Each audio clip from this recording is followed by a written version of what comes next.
Siapa sangka, di tengah kepungan gedung pencakar langit ibu kota, terselip sebuah masjid penuh sejarah, bahkan menjadi salah satu tonggak penyebaran Islam.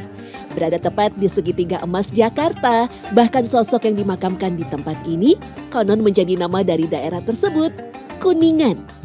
Inilah Masjid Pangeran Kuningan, salah satu masjid bersejarah dan memiliki peran dalam penegakan dan penyebaran agama Islam, terutama di kawasan Jakarta Selatan. Berdiri kokoh di antara gedung-gedung tinggi, masjid yang juga dikenal dengan sebutan Al-Mubarok ini seolah menjadi pendingin di tengah panasnya hawa ibu kota.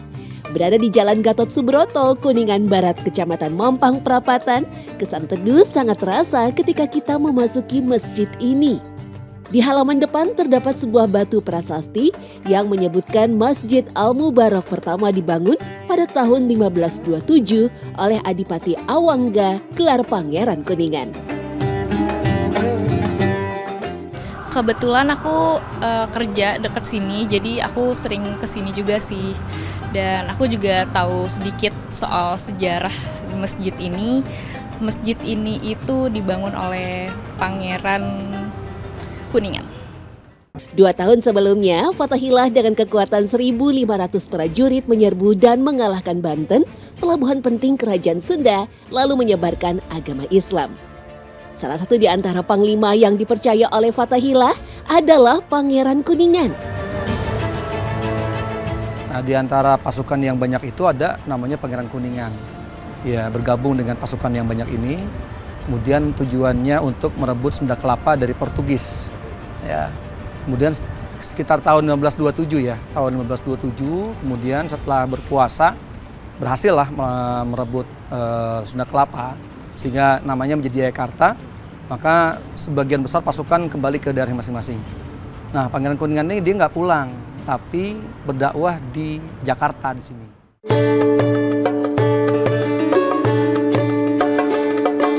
Lantas, siapa sebenarnya sosok Pangeran Kuningan? Mengutip Jurnal Sejarah dan Kebudayaan Islam yang diterbitkan IAIN Cirebon, dari hasil rekonstruksi sejarah, Pangeran Kuningan merupakan salah satu keturunan dari Sunan Gunung Jati dan istrinya, Putri Ongtin. Pangeran Kuningan lahir di Luragung, Kuningan, Jawa Barat, ketika Sunan Gunung Jati ditemani Putri Ongtin melakukan syiar Islam di pedalaman. Dalam perjalanan hidupnya, Pangeran Kuningan disebut pernah menjadi Adipati Cirebon, meski sumber lain juga menyebut sosoknya pernah memimpin Kadipaten Kuningan. Konon, Pangeran Kuningan sempat menjadi kandidat penerus Sunan Gunung Jati sebagai pemimpin dari Kesultanan Cirebon. Saat bertempur bersama Fathahillah, Pangeran Kuningan menjadi panglima dari pasukan koalisi dari Kesultanan Cirebon dan Kesultanan Demak. Setelah memperoleh kemenangan, alih-alih kembali ke tanah kelahirannya, Pangeran Kuningan yang juga dikenal sebagai Syekh Arkanuddin memilih untuk menetap untuk menyebarkan agama Islam dan membuat sebuah desa bersama pasukannya.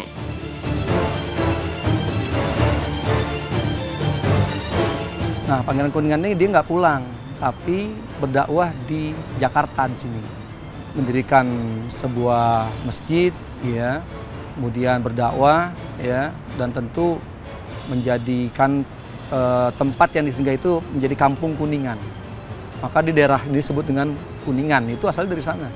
Nah, ini masjid ini di Tenggarai memang dibangun oleh beliau, gitu ya. Kemudian oleh orang-orang tua kita diteruskan begitu. Sehingga sudah berapa kali perbaikan dan renovasi sampai dengan saat ini mungkin sudah 3 kali atau 2 kali gitu. Yang terakhir sekali sekitar tahun 1999. Lokasi yang dipilih pun penuh perhitungan. Saat itu Kuningan masih berupa hutan belantara dan relatif wilayah yang masih belum terjamah.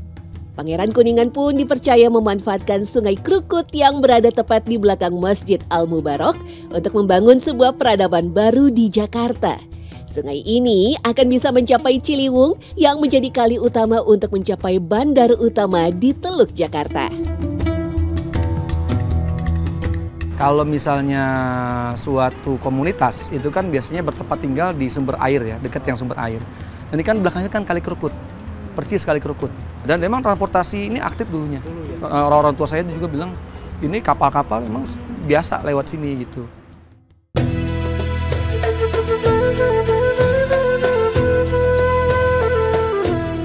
Sementara itu, arsitektur masjid mengadopsi gaya tradisional Jawa dengan ciri khas atap berbentuk limasan dan bertingkat. Atap teratas dihiasi kubah berukuran kecil sebagai pertanda dari sebuah masjid-masjid. Pemandangan indah dapat kita temui pada pintu dan jendela yang berkaca patri yang dihiasi ukiran khas Jepara berupa kaligrafi kalimat tauhid di kiri kanan dan ukiran bunga di atasnya. Meski dari luar tampak tak begitu besar, Masjid Al-Mubarok memiliki 2 lantai dengan total jumlah luas mencapai 400 meter persegi dan mampu menampung kurang lebih 900 jamaah. Masuk ke dalam masjid, tampak 4 tiang yang menuntun kita ke mihrab yang bernuansa antik karena terdapat mimbar kayu dan 3 jam kayu yang semakin menambah nilai tua Masjid Al-Mubarok. Kalau aku kan kebetulan tadi udah azan ya, dan terus aku lewat juga, nah lihat masjid ini tuh di balik gedung-gedung yang megah kayak gini ya. Nah aku kayak tertarik aja gitu, terus di pelangnya ini ada tulisan masjid bersejarah gitu. Terus pas aku masuk juga adem, sunyi, kalau kita sholat tuh jadi kayak enak gitu, adem aja gitu. Jadi lebih khusyuk gitu sholat. 50 tahun setelah keberadaannya di Jakarta atau Jayakarta pada saat itu, Pangeran Kuningan wafat pada tahun 1579. Diyakini Pangeran Kuningan dimakamkan 200 meter dari sekitar masjid. Sayangnya bangunan itu kini nyaris tidak terlihat sebagai makam seorang pahlawan. Di sini Mas, areanya dulu sebelum ada museum ini.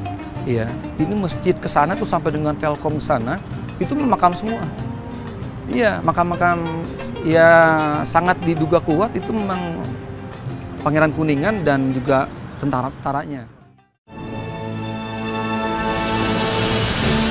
Satu-satunya penanda lokasi berpulangnya Pangeran Kuningan hanyalah plakat marmer yang bertuliskan di sini istirahat sepanjang masa Pangeran Kuningan Adipati Jayakarta 1449 sampai 1579. Dilindungi pemerintah daerah sebagai monumen ordonasi pada tahun 1931, lalu ditetapkan sebagai masjid tua melalui lembaran daerah tahun 72. Masjid Al-Mubarok masih terus berfungsi dan bertahan di antara gegap gempitanya pembangunan gedung-gedung tinggi.